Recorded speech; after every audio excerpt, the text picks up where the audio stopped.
So I'm here with Carsten Knoll from Security Research Labs in Berlin. Carsten has done a lot of interesting work on breaking real-world crypto systems, including the GSM crypto system that's used to protect many mobile calls and SMS messages. So he's going to give us a little demo of that and then explain how it works. I'd like to start with a motivating example of where this has been applied. Cracking mobile phones, the 2G part of the phones we still use. Every phone today is still a 2G phone in some way, even though 3G and 4G now have been added to it. And breaking this, of course, allows you to snoop in on messages, phone calls, may allow you to put charges on somebody else's phone, and may allow you to track them, for instance, right? You can certainly get in a lot of trouble for misusing those powers. Yes, and we certainly want to stay away from that today, which is why we're only breaking this phone, my phone.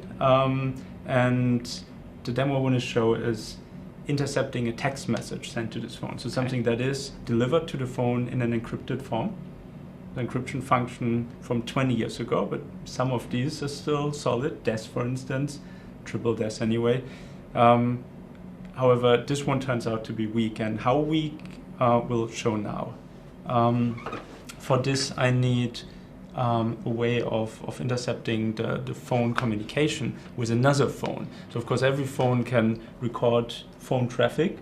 Usually, they would record traffic sent to their own number. Now, if you slightly reprogram it, it will just record traffic sent to any number or whatever number you specify. To stay on the legal side, we'll make it just intercept traffic of this one other phone today. And this and a little bit of theory that you'll learn today is all that's needed to intercept a text message. Okay, so you see these blue lines. These are all attempts of the cell to reach phones for whatever reason. And those we don't want to intercept. And now you see the red lines. This is when it started sending data to the right phone, the one where we gave it the identity. Only to look at data that's sent to that particular number. Right. We could have put any number or just leave it out to intercept it. You know, that would put us probably on the wrong side of the law. And you see, after just over 2 seconds, it found the correct key. Right. It also would show the from number. We blanked this out here. It did come from England though, right? Interesting service you're using there. And of course the text of the SMS. So the actual secret, right? All of this can be cracked in less than 3 seconds apparently. While we are on this data, let me briefly show you what actually was exchanged between the phone, which will be interesting later to see why this was crackable. In particular, we'll ask the question, why was this predictable in parts? Right? Your SMS, some of the messages exactly that you're intercepting, you need to be able to guess what they are. Start ciphering, which is the old word for start encryption. Right? Then everything below here is encrypted. However, now a lot of this shouldn't be encrypted. At least it's not secret. For instance, the GPRS data connections are switched off while you receive an SMS. Apparently this phone is not supposed to also do data connections for this 1 second. Then the cell introduces itself as saying, I'm the cell that uses all of these frequencies. It did that as well before. You see up here, exact same message, but unencrypted. Right? Here's the borderline. These messages are very predictable. Very predictable because they give it once encrypted and once not. Then the phone responds, hey, I measured our communication and I measured you to be this far away. This is for tweaking certain parameters. Also not very secret because probably the measurement report didn't change much from before the encryption. He goes on to exchange a few empty packets. In GSM, you have to say something in certain time slots, and you have nothing to say, and you say that you have nothing to say. Exactly. These are just empty. And again, it measures. Again, empty, empty, empty, empty. And again, the cell introduces itself, and again, it measures, and again, an empty frame. And only now the actual SMS is exchanged. Was the the from number was the text. I won't go in Okay. here, so we don't see the from number. The phone acknowledges the message as being received. So these are the only two messages that are actually really needed, and only one of them should really be encrypted. The cell again introduces itself as if the connection wasn't over yet, and again the phone measures. There's a couple more empty messages. The cell says, please stop using this channel, we are done. And just in case the phone hasn't gone away yet, sends more empty encrypted messages. And now this is all the decrypted traffic after you've decrypted it, but before decrypting it, you had a pretty good guess of what was in it, other than that one frame with the message. Precisely. So each predictable messages gives us some attack surface that we can exploit using methods that we want to discuss next. Okay, great. Well, let's hear about how you actually exploit that. So in this real-world example of phone numbers and people, for instance, if we didn't have the phone book yet, we could start with every phone number and call every person and ask for their names. You'd go through a brute force phase that may take a couple of months, but once you're done with this, you have this beautiful phone book, or code book, as they call it in cryptography, that allows you to do the second and third and fourth and infinite number of lookups in basically zero time. So that's the basic idea of an attack that then uses very little time. In fact, zero encryption functions are needed after the pre-computation phase, but that invests storage, in this case, the storage to store every possibility to achieve the faster computation. Now that's the basic scheme that in this case is not practical, because this amount of storage would equal petabytes. In fact, hundreds of petabytes, and that storage available to no hacker in the world. Google may have this much, but nobody who wants to break GSM phone calls for cheap. So we need improvements on this scheme. Luckily, there are many possible choices between this one extreme, the code book, that uses a lot of storage and very little time, and the other extreme, brute force, that uses a lot of time but very little storage. And those we want to discuss next. Some trade-off points are achieved by a technique called time memory trade-offs, and that works as follows. We again start with a table of many of these keys, and for each of them again apply the encryption function, but not just once, but several times. And of the resulting data set, that of course will be of the same amount of samples, again we want to have the same coverage, we throw away most everything, the things in the middle, and only keep the first and the last column. Now, this should be an equivalent in coverage to a data set that in the simpler scheme took a lot more storage capacity, and here's how. You're looking up a message found in the last column, then clearly it works as before. You find the message, the encrypted message on the air in this last column, and you look up the key through following the chain that led up to this message. So after finding the message in the last column, you go to the matching entry of the first column and compute the encryption function, in this case twice. That's the key you wanted. However, how do you find now a message that's in the middle that you didn't in fact store on the hard disk? For this, you'll have to apply the encryption function first and then find it. This parameter 3 is configurable, of course, and to crack something of the size of the GSM 64-bit key, we would want to choose a parameter more on the magnitude of 1,000,000. So this table becomes 1,000,000 columns wide, of which you only store the first and the last. Now, if this before took petabytes, and now you only have to store millions of it, you're down to manageable terabytes, and that's exactly where we want to be to launch this attack on normal today's computers. There is a large amount of academic work to solve these practicality problems, two of which I want to look into to solve exactly these two problems now. The first one, called distinguished points. Distinguished points work off this principle.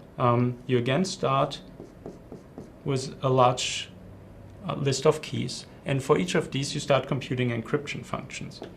Other than before though, you're not computing a certain number of encryption functions, but rather you're computing until you hit a certain distinguishing criteria. Oftentimes the number of 0 bits at the end of the of your output.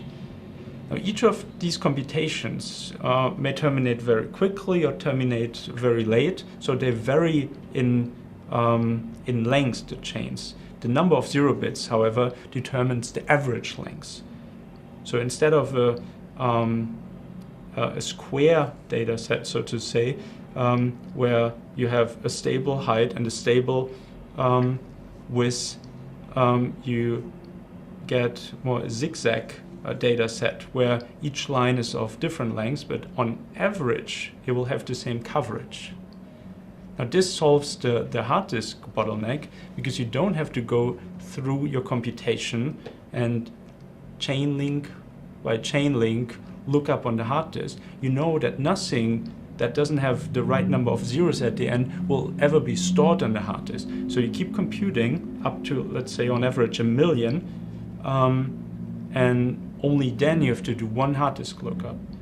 So this scheme is clearly superior to the first one in that it requires the same number of encryption functions, it requires the same amount of storage, but it only requires a single hard disk lookup.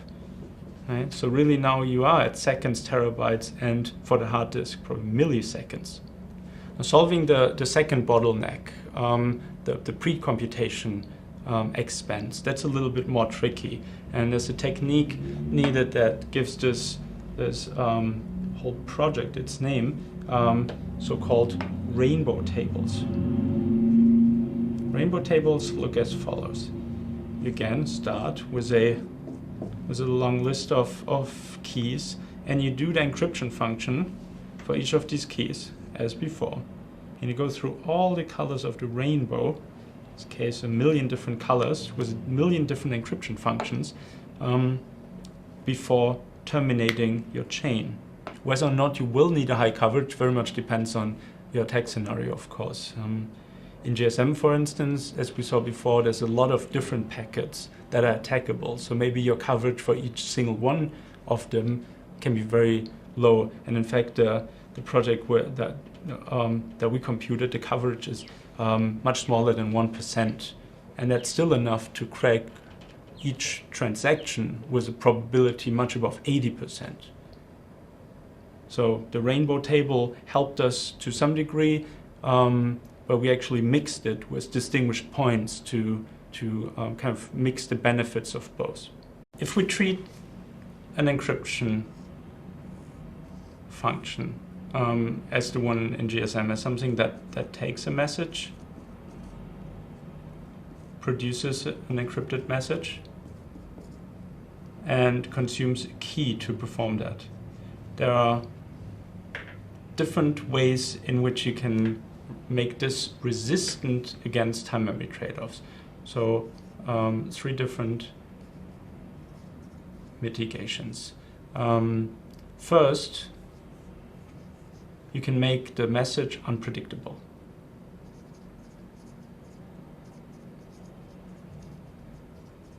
Sounds obvious. Why would you encrypt something predictable? But a lot of systems do just encrypt a whole stream of data, some of which is encryptable, something is worth protecting, right. And GSM mixes the two. And so all of these attacks, you know because of the GSM protocol, there's some messages that are very easy to guess, and you know exactly what they are, and can use those in this attack. To exchange a text message, for instance, between the base station and your phone, somewhere between 20 and 40 messages are exchanged.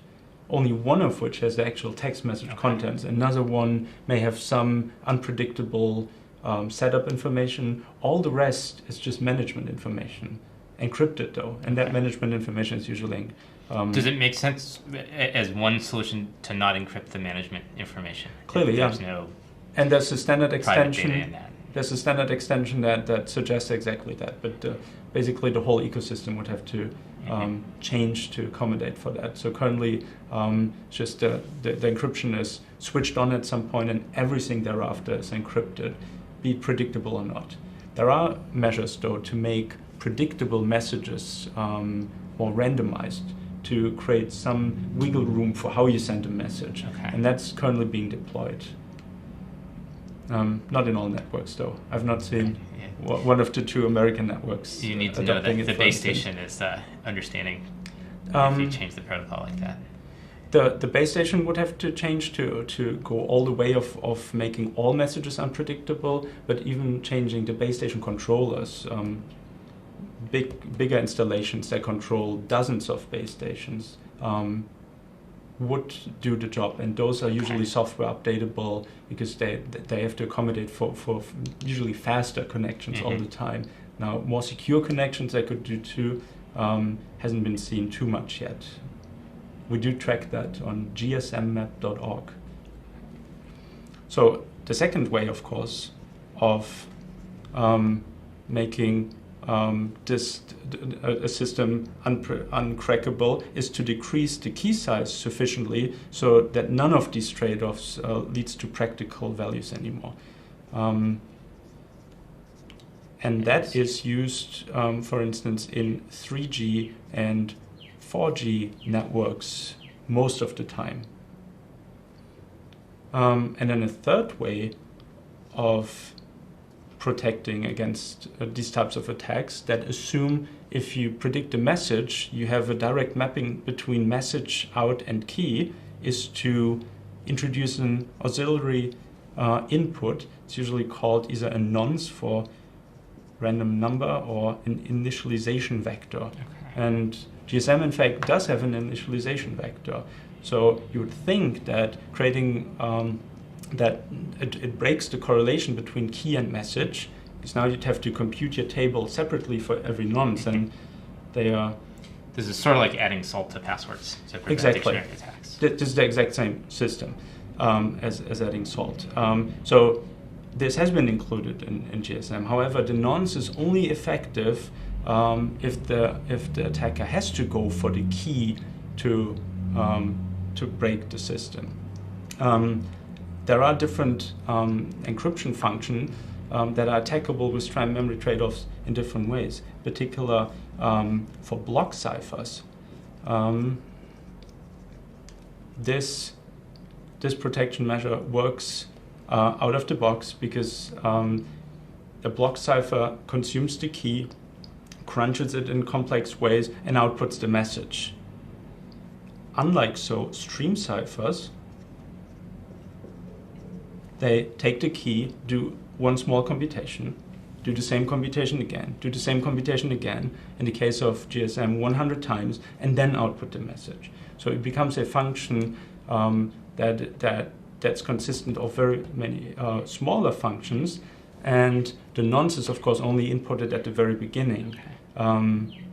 So to make this now resistant against time memory trade-off, the intermediate states, those results of the first round, second round, and so forth to the 100th rounds, have to be non-attackable time memory trade-off. And that sometimes is achieved by a large internal state of the function.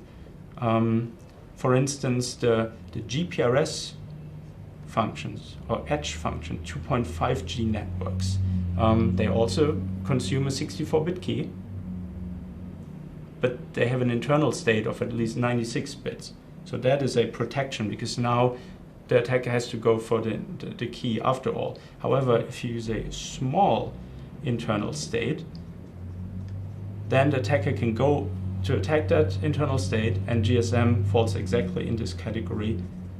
and then the countermeasure doesn't work anymore. So the internal state is still 64 bits. Exactly. Combining the key and the nonce. Yeah, message in, the key, and the message out, as well as the internal state. Everything is 64 bits in GSM.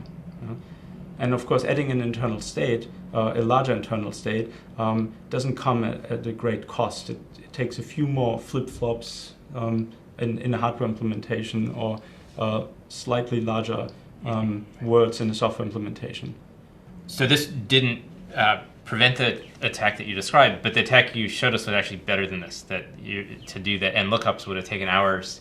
You were able to show it working in a matter of seconds or minutes. To explain why GSM is more vulnerable, we have to go a little bit into this discussion we started earlier on the 100 little function instead of one big function. What makes this a stream cipher? So this stream cipher consumes in the beginning both a key and the IV, as we've seen, but then does a computation 100 times to produce an internal state that is then mapped onto the output. That then XORed with the message is basically the output message. Interesting is this part though, because each of these links is such a small computation that you can easily reverse it. It is non-linear, meaning you cannot really reverse it with 100% certainty, but it's such a small computation that you can just kind of brute force the input space. Okay. Right? So little. But the input space is small for each just one a of few these. bits change in each of these steps, Okay. so you can just go through all the possibilities of the input space and see which ones map back to your output, right? Okay. Now, you may end up with several. So it's not always that only one of the inputs would have produced. That's exactly the nonlinear property, right? However, this may look as like a complication at first, but does in fact help the hacker, because each of these also generates a key for some given IV that you assume. Well, at least some. Some may be dead ends, right? But at least in a lot of cases, you can track one point that you store in your table back to different keys. I see. Okay, so different starting key IV pairs lead to the same output. Exactly. And on average, for each value that you store in the table, you have 13 keys that you find every time. Only one of them will be the correct one. Sometimes even all 13 are wrong. But if you do find a key, it will just be one of them. However, storing this point in the table is equivalent to storing 13 points in the table for a better function. Is the equivalent of doing 13 lookups. No, the lookup actually is the same effort, but the storage is decreased. So this is basically an inherent encryption function for rainbow tables that this system comes with. Okay. So we're 13 times more efficient with this encryption function than with a generic 64-bit encryption function. Okay. And So 13 times in such a trade-off with all the different tweaks is the difference between hours and seconds. It's not a linear You're difference. shrinking the table by a factor of 10, which is making all the lookups less expensive. Exactly. Basically, we're having 13 times more storage, and in the trade-off, storage is quadratic. So we're more efficient as an approximation by this factor, and that's the difference between seconds and hours. And that's why SMS can be snooped in seconds. So this is really interesting, very powerful, but it raises a lot of questions that certainly being able to intercept people's cellular communication could be used for evil. Presumably you're not using it for evil. So what's the motivation for doing this, and kind of how can you do this in an ethical way? We're clearly not doing this to do evil ourselves. However, we do this because it is already used to do evil by others for at least 10 years. Industrial scale GSM cracking equipment has been available, and there's been very little talk about these systems so far. So this is an attempt to shine that light onto evil that is ongoing, spying on citizens, spying on host countries from embassies, spying in war zones on civilian populations that we want to uncover. And the result of this discussion that we've been having very publicly with the GSM networks over the past 2 years is hopefully that these networks now implement protections against what they perceive mostly as a publicity threat. Because we're not actually doing anything evil, but we say we could. It is the ultimate convincing argument that you can intercept the phones of even the phone company's executives. So the ethical part of hacking includes both not doing evil, but convincing everybody to do the counter, in this case deploy technical countermeasures, or at least to warn customers that cell phones are not as secure as companies would like them to be. Always hard to say what would have happened had we not done this, but maybe time coincidental, maybe because of this research, networks are starting to upgrade or have been upgraded these past years. More in newer networks, that is everywhere outside of the Western world, but also in Europe and hopefully the US soon, they will start rolling out countermeasures.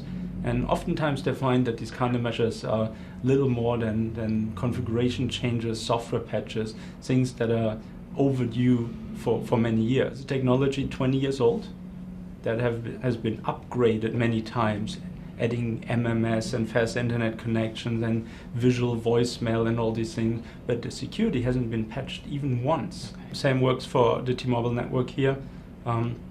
Same works against every network in Europe right now. Pretty much every network outside of Europe. A few have been patched now. The most secure network that we've seen recently was in Egypt. Given that it's now not just defending our customers from an ongoing evil, but also a possible publicity threat you're avoiding, there's a lot to gain for the networks. And at the same time, it doesn't cost them very much, right? So it just took a few research years to create the information base for them to act upon. Thanks very much, Carsten. This has been really interesting and very cool what you showed us. Thanks. Thank you.